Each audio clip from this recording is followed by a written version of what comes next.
మహాపరిశుద్ధుడును మన ప్రియరక్షకుడైన యేసుక్రీస్తు వారి శ్రేష్టమైన నామంలో ఈ సెప్టెంబర్ నెల 6వ తారీఖు ఉదయకాలపు వేళలో దేవుడిస్తున్న చక్కటి వాగ్దానం ఇర్మియా గ్రంథం 17 ప్రకారముగా ఆపత్కాలమందు నాకు ఆశ్రయము, నాకు అధైర్యము పుట్టింపకము అని.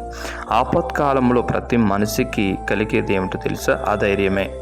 అధైర్యము కలిగేటప్పుడు ఆశ్రయంగా దేవుని మనం చేసుకోగలుగుతున్నామా?